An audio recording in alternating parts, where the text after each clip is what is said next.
लोक निर्माण मंत्री विक्रमादित्य सिंह ने एक बार फिर से कंगना रनौत की उम्मीदवारी को लेकर कई सवाल खड़े किए हैं। विक्रमादित्य सिंह ने कहा कि कंगना रनौत हमारी बड़ी बहन है और वे उनके सम्मान करते हैं, लेकिन चुनाव में उनसे ये पूछा जाएगा कि प्रदेश की सबसे बड़ी आपदा के दौरान वे कहां थी, क्या वे एक भी बार प्रभावितों से मुलाकात करने के लिए आई थी। बेटी सिर्फ चुनाव के वक्त ही बेटी नहीं होती। कंगना रनौत को इन बातों का जवाब देना होगा। लोक निर्माण मंत्री ने कहा कि हिमाचल प्रदेश सरकार ने आपदा के दौरान बेहतरीन काम करके दिखाया।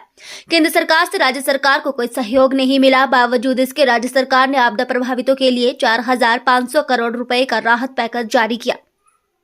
शिमला में प्रेस वार्ता के दौरान लोक निर्माण मंत्री विक्रमादित्य सिंह ने भारतीय जनता पार्टी पर भी जमकर निशाना साधा। उन्होंने कहा कि भारतीय जनता पार्टी एक वॉशिंग मशीन की तरह काम कर रही है। कोई भी नेता जब भारतीय जनता पार्टी में शामिल हो जाता है तब वो पूरे तरीके से साफ छवि वाला बन जाता है।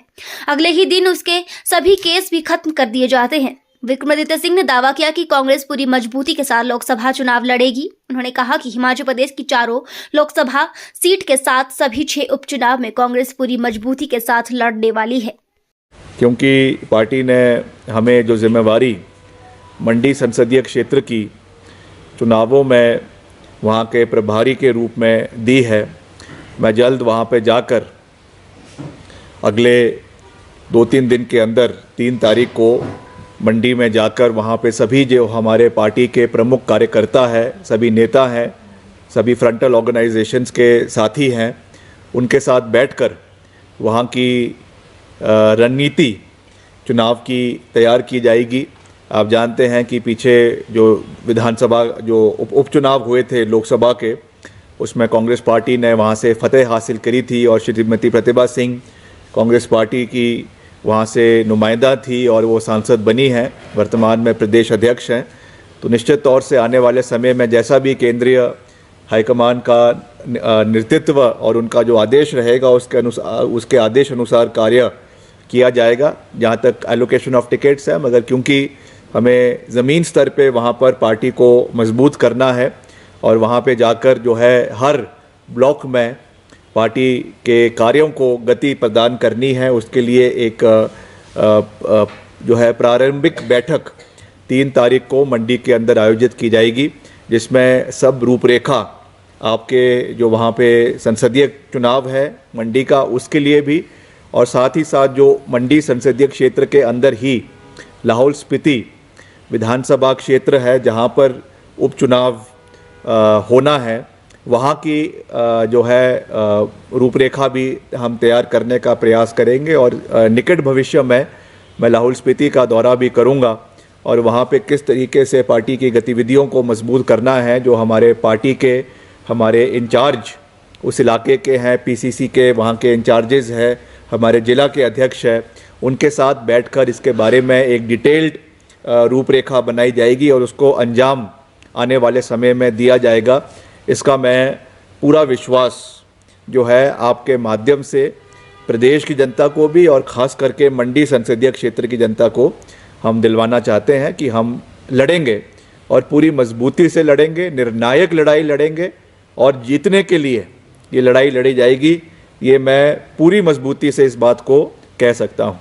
जहाँ तक पिछले महीने का प्रदेश सरकार का कार्यकाल रहा है हिमाचल प्रदेश में, क्योंकि वो भी एक बहुत बड़ा फैक्टर इन चुनावों के अंदर रहेगा। हमारे प्रदेश के माननीय मुख्यमंत्री जी आदरणीय ठाकुर सुखविंदर सिंह सुक्खू के नेतृत्व में प्रदेश सरकार ने 15 महीने का कार्यकाल प्रदेश के अंदर पूरा किया है, जिसमें विपरीत परिस्थितियों में भी हमने मिलकर सारी चुनौतियों का फैसला और जो अपना फासला तय किया है।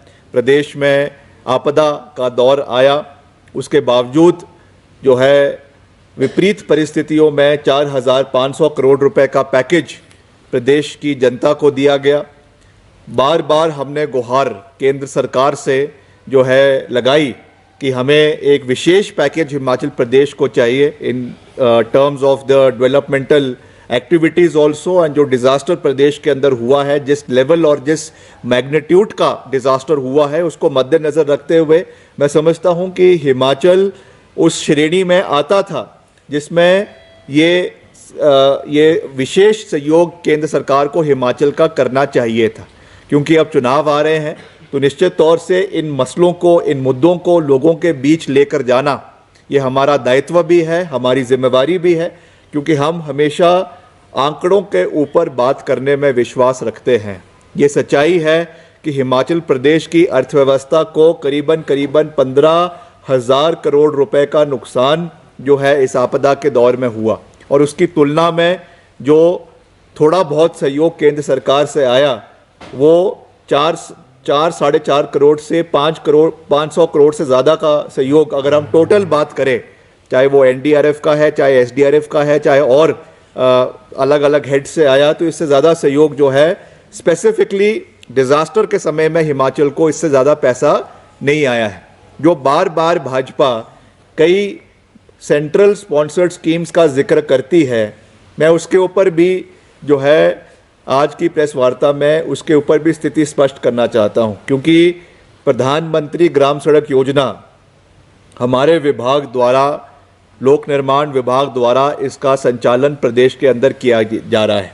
मैंने विधानसभा के अंदर भी on the floor of the house कई बार केंद्र सरकार का इसके लिए धन्यवाद किया है कि हमें 2,700 करोड़ रुपए जो है वो आपके 2023-24 में 250 सड़कों के लिए प्रदेश को मिला है, इसमें कोई दो राय नहीं है। मगर मैंने इस बात को भी स्पष्ट किया है कि ये सहयोग जो हमें मिला है ये हर राज्य को मिल रहा है, और उसी चरण में हिमाचल जो हाई परफॉर्मिंग स्टेट है उस उपलक्ष्य में ये केंद्र सरकार द्वारा PMJSY 3 में ये पैसा हिमाचल को मिला है। और आपको जानकर खुशी होगी कि हमने रिकॉर्ड समय में इसका टेंडरिंग प्रोसेस आपके आचार संहिता लगने से पहले हमने कई बैठकों का दौर अपने अधिकारियों के साथ किया, SCs के साथ किया, XCNs के साथ किया, अपने ENC के साथ किया, और हमने उनको ये निर्देश दिए कि इनको हमें टाइम बाउंड तरीके से इस कार्य को पूरा करना है। You will be happy to know, और आपके माध्यम से प्रदेश की जनता को भी जानकर खुशी होगी कि इन 2700 करोड़ के माध्यम से जो 257 आपकी सड़कें हैं, इनके अपग्रेडेशन का जो टेंडर्स है उसकी प्रक्रिया लगभग सारी 80 to 85% जो है वो पूरी हो चुकी है, और इनके जो LOA है, लेटर ऑफ अवार्ड्स है, वो भी जो है कॉन्ट्रैक्टर्स को अवार्ड हो चुके हैं। ये बात मैं इसलिए कह रहा हूँ क्योंकि चुनावों में अक्सर ये बातों को उठाया जा सकता है, और इसकी सारी प्रक्रिया पूरी हो चुकी है,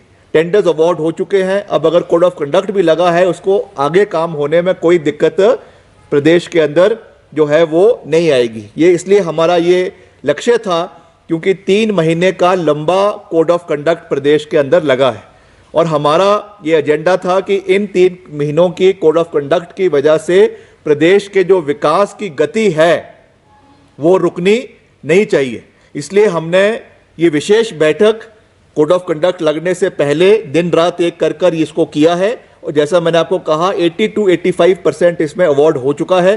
कुछ और जो उसमें तकनीकी कारणों की वजह से, कोई फाइनेंशियल बिड्स की वजह से या टेक्निकल बिड्स की वजह से जो नहीं हो पाया, उसको भी हम उसकी प्रक्रिया को पूरा करके इलेक्शन कमीशन से उसकी परमिशन ली जाएगी, and in the times to come उसको भी हम इलेक्शन कमीशन के माध्यम से पूरा करेंगे, क्योंकि हमारी ये वचनबद्धता है, ये हमारी डेडिकेशन है प्रदेश के लोगों के प्रति कि चुनाव आते जाते रहते हैं, चुनाव आज है कल नहीं है, मगर the developmental trajectory of the state, I can not talk about the nation, but the developmental trajectory of the state should not be stalled because of elections एक प्रक्रिया है, मगर उसके साथ साथ विकासात्मक कार्य भी चलते रहने चाहिए। ये हमारी वचनबद्धता है जिसको हम पूरा करने के लिए पूरा प्रयास कर रहे हैं। वैसे ही मैं बीच में आती रहती हूँ, ऐसा नहीं है मैं। हाँ, तो बीच में आती रहती है ना, खुद ही अपनी बात को कह रही हैं कि मैं बीच में आती रहती हूँ। भाई या उनके देखिए, सबसे पहले तो मैं कंगना जी का बहुत बहुत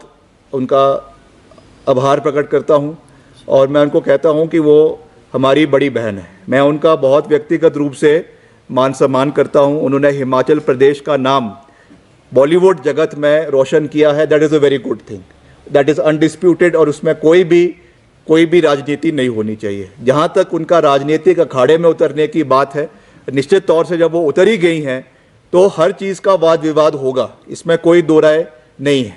जब कांग्रेस पार्टी पूरी मजबूती से जो है मैदान में, चुनावी मैदान में उतरेगी, तो उनसे ये प्रश्न पूछे जाएंगे कि केवल चुनाव के समय में ही उनको मंडी क्यों याद आया है।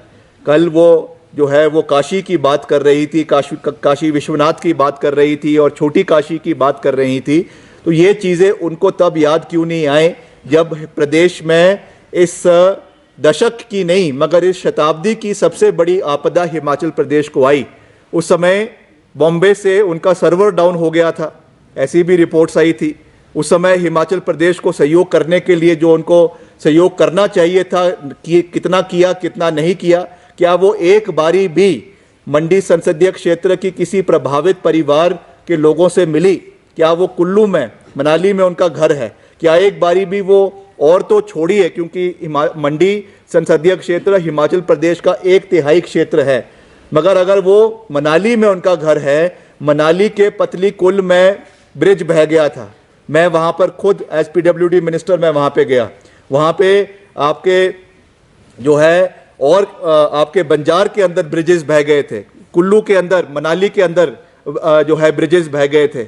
वहाँ के हम जो प्रभावित परिवार है, हम उनसे जाके मिले। क्या वो एक दिन भी अपने शेड्यूल से निकाल कर इन क्षेत्र के लोगों से मिलने के लिए आई? उनका घर अगर मनाली में है तो कुल्लू वहाँ से मात्र 20 से 25 किलोमीटर का रास्ता है। क्या वो वहाँ पे आके लोगों से मिली? भामला में उनका घर है। मंडी में, सरका घाट में सबसे ज़्यादा नुकसान अगर कहीं मंडी के अंदर हुआ तो सरका घाट में और आपके थुनाग के अंदर हुआ। दोनों जगह में वर्तमान सांसद जो थी प्रतिभा सिंह जी हर जगह पे गई, उन्होंने वहाँ के लोगों का सहयोग किया। एज PWD मिनिस्टर मैंने भी सरका घाट का भी दौरा किया, भामला का भी दौरा किया और आपके थुनाग का भी दौरा किया, बाली चौकी का भी दौरा किया। वहाँ के आपदा प्रभावित परिवारों से मिले।